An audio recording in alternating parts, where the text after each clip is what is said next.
Who is the main character of Jujutsu Kaisen? Is it Yuji? Is it Yuta? Is it Sukuna? Or is it Gojo? Now, obviously Gojo is dead now and has been away for a majority of the story, whether he's been away or if he's traveling in business trips abroad in the early arcs, or being sealed away in the prison realm, or, dying in the hands of Sukuna. So, for these simple reasons, in my opinion, the main character debate doesn't involve Gojo. It involves Sukuna, Yuta, and Yuji. Now, you guys might be thinking, how is there a debate on who the main character is in the series? Isn't it obviously Yuji? Well, I've been thinking about it. You can actually make a compelling case for each of these three characters to be the main character of this series. Yuji wasn't even the main character when the series officially starts in Jujutsu Kaisen 0. The story was all about Yuta back then. It centered around his journey into accepting Rika as a Shikigami and basically finding the will to carry on living. There was the scene in Jujutsu Kaisen 0 where Maki was screaming at Yuta, scolding him, saying he's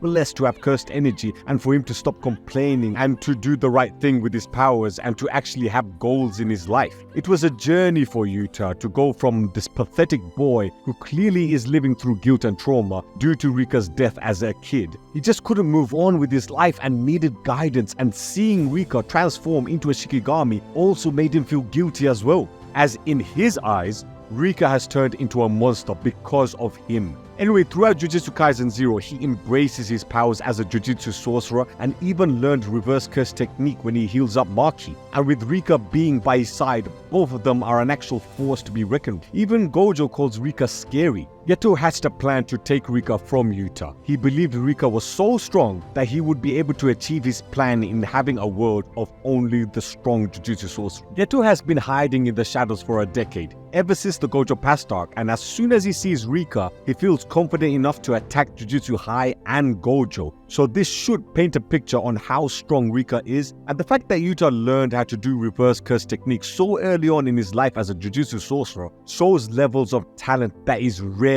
even in the world of Jujutsu. We saw him return again in chapter 137 and in the end of season 2, supposedly going after Yuji to assassinate him. But he's been away for a majority of the story. How can he be the main character if he's been away for so long? Well, truly speaking, Yuta isn't the main character of the series. But the fact that the story started off with him being the main character cannot be ignored, which is why he will always be in the conversation of being one of the main characters of this series. Yuta is often stated to be the second strongest Jujutsu sorcerer regarding the hero side. For me, I see Yuta as the next Gojo. The way Akutami uses Yuta is very similar to Gojo. Gojo has been a regular figure in the first 7 arcs of the story, which starts off from the Cursed Child arc all the way up to the Shibuya Incident arc. And throughout those arcs, we hear about Yuta, how he is one of the senior students and is the second strongest after Gojo. But ironically, it's after the very arc that Gojo gets sealed away, which was the Shibuya Incident arc,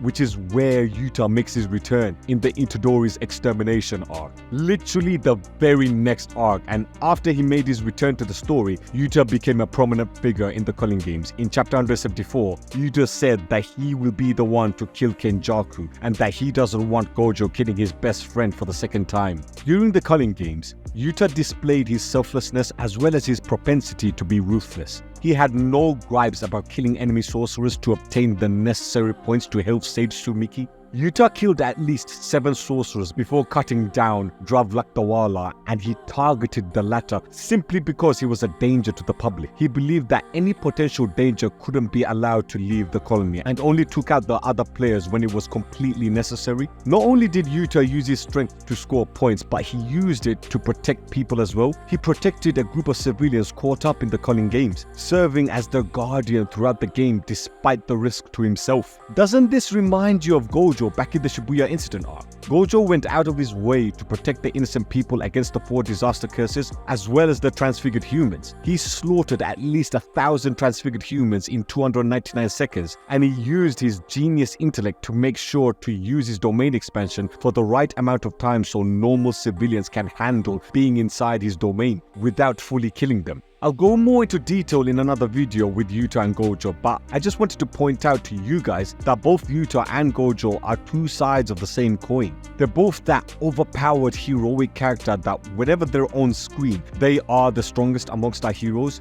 Both of these characters can be argued that they're also the main characters of the series, but really and truly, when Akutami sealed off Gojo, Yuta then came into the story. When Gojo got killed by Sukuna, a few chapters later, Yuta kills off Geto. Only in Jujutsu Kaisen 0 where both characters were sharing screen time with each other. Throughout the story, it seems like Akutami has been keeping both characters separate. He will use one if the other is not available in the story. So for me, Yuta isn't the main character, but he is the next Gojo figure in the story. Now let's go to Sukuna and Yuji. The title of the first chapter and the first episode of Jujutsu Kaisen is called Ryumen Sukuna. The whole story in the beginning arcs centered around Yuji eating Sukuna's fingers and dying, which will, in theory, kill off Sukuna forever with him not having the ability to return. Just like how Gojo and Yuta are parallels of each other in the way that the story is written by Akutami, Yuji and Sukuna are also parallels of each other. They're both on their journey into becoming the strongest. Sukuna is on the journey into eating all 20 of his fingers so then he could reach his maximum strength once again ever since the Heian period. And Yuji lives by his granddad's words in protecting people because he is already gifted with God-given strength. His granddad set Yuji's goals out early on,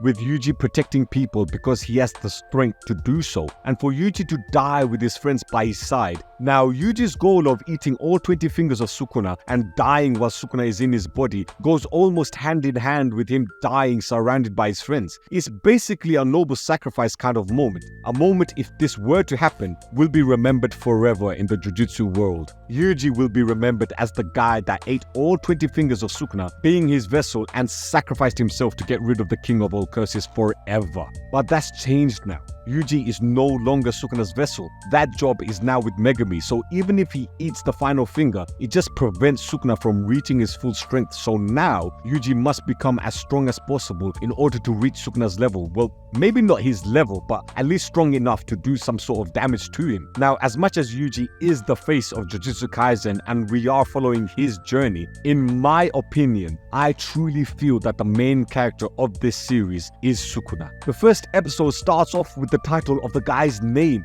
not Yuji's. We are seeing Sukuna be the one truly getting stronger with him using Megumi's body and his 10 Shadows technique. The whole story focused on Sukuna and making sure that he doesn't get all 20 fingers. Kenjaku and the Disaster Curse's plan was to release Sukuna by making Yuji eat a further 10 fingers. Even in the Culling game, Sukuna is mentioned by Angel as the Fallen. Throughout the story, Sukuna is always mentioned. You know how we see the main hero in a typical shonen, where they go on a journey to become strong, as well as having an endgame series goal? Well, Akutami is doing that with Sukuna. Sukuna is on that character journey to eat all 20 of his fingers to regain his full power. That is both the character journey and the endgame goal right there for Sukuna. You know, in One Piece, we had the 2-year time skip and all of us wanted to see the upgrade in power for the Straw Hats, which we ended up seeing with Luffy, Sanji and Zoro easily destroying several pacifistas, whereas before the time skip, they were all struggling teaming up against one.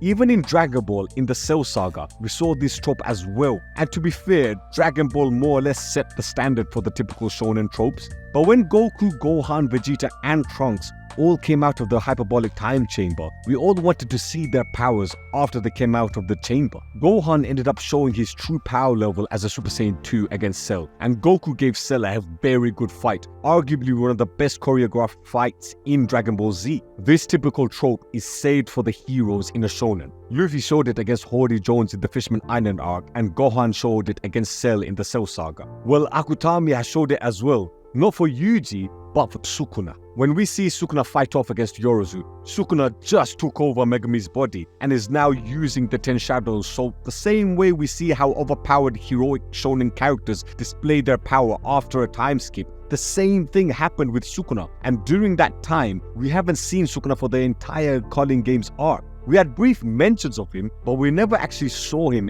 ever since the Shibuya incident arc, which is why for me, it feels like this was a mini time skip moment for Sukuna. We haven't seen Sukuna for a long time and is now displaying a whole new set of powers with the 10 Shadows technique.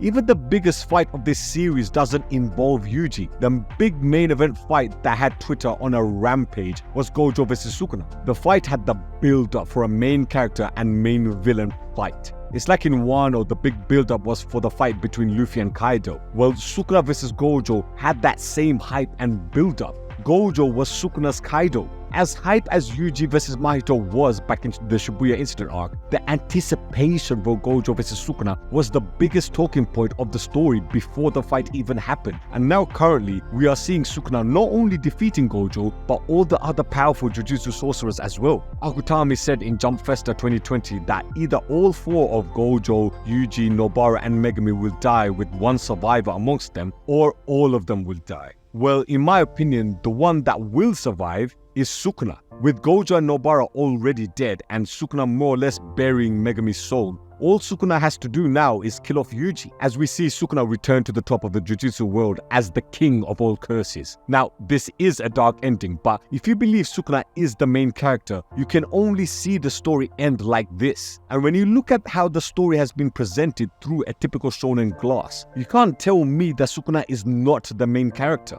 He has a goal, and to be fair, he's had several goals, as early in the story he wanted to kill Gojo, so that already is a goal, where at that time we all believed would be an impossible goal. He is getting stronger with every passing arc. He even had his own version of a training arc between chapters 216 to 219, where in chapter 216, he takes a bath to fully utilize and refresh his powers, as well as burying Megumi. And in the following chapters, we see him test his new powers out against Yorozu, and is now currently defeating all the Jujutsu sorcerers to cement himself as the strongest, which he always aimed to be known as. Thank you for watching this video. I hope we can all have an actual discussion with this video, because I feel there can be a genuine debate with this one. Yuji, of course, is the face of the series, but I feel we are seeing the typical hero's journey through Sukuna instead of Yuji, in my opinion. But I want to go over to you guys in the comments below. Who do you think is the true main character of this series? Is it Yuta? Is it Yuji? Is it Sukuna? Or is it Gojo? And as your tribal chief always says, don't forget to subscribe